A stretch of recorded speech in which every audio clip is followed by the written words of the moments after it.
बिस्मिल्लाहिर्रहमानिर्रहीम। मैं हूँ काशिफ़ ज़हूर और आप देख रहे हैं काशिफ़ फूड सीक्रेट। सबसे पहले पढ़ लेते हैं दुरूद पाक सल्लल्लाहु अला मोहम्मद सल्लल्लाहु अलैहि वालैहि वसल्लम। आज मैं रेसिपी लाया हूँ खोया खीर की। जिस तरह मार्केट में हलवाई बनाते हैं सेम उसी तरीके से बनेगी ये खीर और बग़ैर खोए के। आप इसका टेक्सचर देख सकते हैं कितना क्रीमी और कितना बेहतरीन बनकर तैयार हुआ है। इसका कलर, इसका टेक्सचर बिल्कुल मार्केट जैसा है। हम भी इसी तरीके से घर में बनाएंगे। क्या हलवाई दूध को उबाल उबाल कर इतना गाढ़ा करते हैं और ऐसा कलर लाते हैं? बिल्कुल नहीं। वो क्या चीज़ डालते हैं, क्या फार्मूला है, मैं आपको सब बताऊंगा। सब राज आप रेसिपी में बताऊंगा। आइए रेसिपी की जानिब चलते हैं। मैंने 100 ग्राम चावल ले लिए। इनको मैंने 2 घंटे पहले भिगो के रखा था। इनको धोकर पानी मैंने डिस्कार्ड कर दिया। अब मैं इसको एक कढ़ाई में डालकर इसमें पानी डाल लूँगा। इसको हम बिल्कुल ज़ाया नहीं करेंगे। अच्छे तरीके से मैंने बर्तन साफ़ कर लिया है। 100 ग्राम चावलों में मैं आधा लीटर पानी शामिल कर दूंगा जिससे अच्छे से ये बॉयल हो जाएं। इनको मैंने ओवर कुक करना है। चूल्हे पे मैंने इसको चढ़ा दिया है और इसको मैं उबलते तक वेट करूंगा। अब हम दूसरे चूल्हे पर साथ एक और कढ़ाई चढ़ा लेंगे और इसमें मैं 1 कटोरी भरकर चीनी की डाल लूँगा। चीनी को हमने करीमलाइज करना है। एक ये चीज़ है जिससे हमारा टेक्सचर और कलर बहुत प्यारा आता है और बहुत टेस्टफुल बनती है हमारी खीर। और एक दूसरी चीज़ है जो उसी लास्ट में मैं आपको बताऊंगा। ये दो फार्मूले आपने लाजमी इस्तेमाल करने हैं। चीनी को हमने डाल दिया है और थोड़ा सा हमने पानी डाला है। इसको हम मेल्ट होने तक पकाएंगे।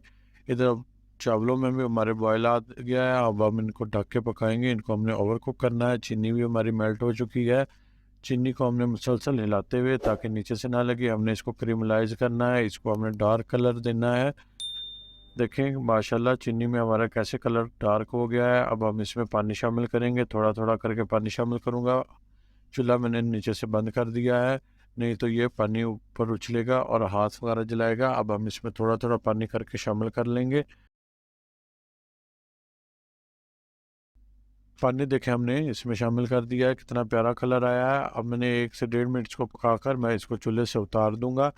हमने ऐसा ही कलर लेके आना है। इधर हमारे चावल भी बॉयल हो गए हैं, बेहतरीन ओवर कुक हो गए। इनको हमने ओवर कुक करना था। अब मैं इसको मैशर से अच्छे से मैश कर लूँगा ताकि बाद में हमको चावलों को दूध में ज़्यादा पकाने की ज़रूरत ना पड़े, इनको मैश करने की ज़रूरत ना पड़े। इधर ही मैं इनको मैशर से मैश कर लूँगा। अगर आप हमारे चैनल पर नए हैं तो हमारे चैनल को सब्सक्राइब कर लें और बेल आइकन को दबाना मत भूलिएगा ताकि हमारी तमाम नई आने वाली ऑथेंटिक रेसिपीज़ आप तक बर वक्त पहुँच सके। हमने चावलों को अच्छे से मैश कर लिया। इसमें मैं अब दूध शामिल कर दूंगा। दूध मेरा 1 किलो से थोड़ा ज़्यादा है और 1.5 लीटर से कम है। तकरीबन 1.3 लीटर ये है। 1 लीटर और 1 पाइया से थोड़ा सा ज़्यादा। मैं इसको अब चमचे से अच्छे से मिक्स कर लूँगा और मैं मीडियम आंच पर इसको पकाऊंगा अच्छे तरीके से हिलाते हुए। इधर मैं बादाम ले लूँगा 7 से 8। इनको भी मैं बारीक पीस लूँगा। दूध को हमारे अच्छे बॉयल आ गया है। बस इसमें मैं बादाम शामिल कर दूँगा। आप जो सा भी फ्लेवर पसंद करते हैं, आप अगर इलायची का फ्लेवर पसंद करते हैं तो आप इसमें इलायची पाउडर शामिल कर सकते हैं। ये साबित 2 इलायचियाँ शामिल कर दें। मैंने बादाम डाले हैं, इससे बादामों का अरोमा बहुत प्यारा आता है और टेस्टफुल बनते हैं। इधर हमारे अच्छे से 5 से 7 मिनट हमने इसको मज़ीद पका लिया है, मुसलसल चमचा हिलाते हुए ताकि हमारी खीर नीचे से ना लगे। अब मैं इस पॉइंट पर इसमें 1 कटोरी मलाई की शामिल करूंगा। मलाई वो जो हम अपने घर में दूध से उतारते हैं, इसको फ्रीज कर लिया जाता है, इसको मैं शामिल करूंगा। गाढ़ा करने के लिए आप इसमें खोया डाल सकते हैं या खुश्क दूध भी डाल सकते हैं, या आपके पास इनमें तीनों चीज़ों में से कोई चीज़ नहीं तो दूध थोड़ा ज़्यादा डाल लें। पाव या 1.5 पाव दूध ज़्यादा डाल लें और उसको थोड़ा ज़्यादा पका लें और गाढ़ा कर लें। अब मैं इसमें क्रीमलाइज की हुई अपनी चीनी शामिल कर दूंगा। इससे हमारा बहुत प्यारा गोल्डन कलर आता है खीर का और इसका एक अरोमा बहुत प्यारा बनता है, बहुत टेस्टफुल। अब हम इसको मज़ीद 15 मिनट, 10 से 15 मिनट मैं इसको पका लूँगा इसी तरीके से चमचा हिलाते हुए। इसमें जो आखिरी चीज़ जाएगी वो इसका टेस्ट बहुत दुबाला कर देगी। देखिए माशाल्लाह कितना बेहतरीन कलर आया है। जो हमने चीनी क्रीमलाइज करके डाली थी उससे बहुत बेहतरीन कलर आया है। इसी तरीके से मैं हिलाते हुए मुझे 10 से 12 मिनट हो गए हैं।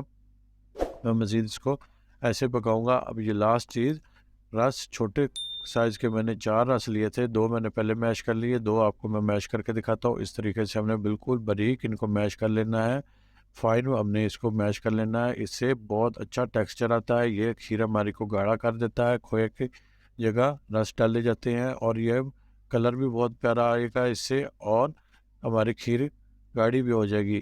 अब हम इसको मिक्स करते हुए हिलाते हुए हमने 1.5 से 2 मिनट पकाना है, ज़्यादा नहीं पकाएंगे। और देखिएगा हमारी खीर कितनी बेहतरीन गाढ़ी होकर पक जाएगी।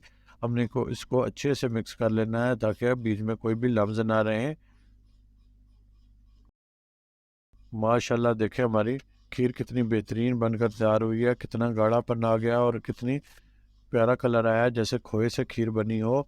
देखिए हमने दूध को ज़्यादा खुश्क भी नहीं किया और हमारी खीर कितनी गाढ़ी और कितनी बेहतरीन बनकर तैयार है। अब यहाँ पर मैं इस पॉइंट पे फ्लेम को ऑफ कर दूंगा कि ऑथेंटिक वीडियोस के लिए हमारे चैनल को ज़रूर सब्सक्राइब कर लें। हमारे चैनल को सब्सक्राइब करने से इंशाल्लाह आपको ज़रूर फ़ायदा होगा। बहुत टेस्टफुल रेसिपीज़ आपको इस चैनल पर मिलेंगी। अब हम इसको डिश आउट कर लेते हैं।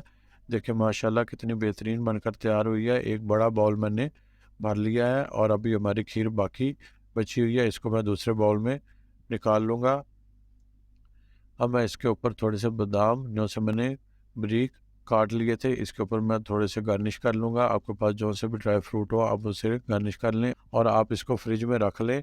2 से 3 घंटे में ये बेहतरीन ठंडी होकर सेट हो जाती है। देखिए माशाल्लाह कितनी बेहतरीन बनकर तैयार हुई है, कितनी गाढ़ी और कितना प्यारा टेक्सचर आया है इसका। आप ये रेसिपी ज़रूर ट्राई करें, इंशाल्लाह आपको बहुत पसंद आएगी। माशाल्लाह कितना बेहतरीन कलर और कितना बेहतरीन ये बनकर तैयार हुई है। मेरे अल्लाह ताला की नेमतों में से एक नेमत, जितना हम शुक्र अदा करें उतना ही कम है। हेल्दी पकाएं, हेल्दी खाएं, अपना और अपनों का बहुत ख्याल रखें। मुझे भी अपनी दुआओं में याद रखें। काशिफ फूड सीक्रेट से काशिफ को दें इजाज़त। अल्लाह हाफिज़।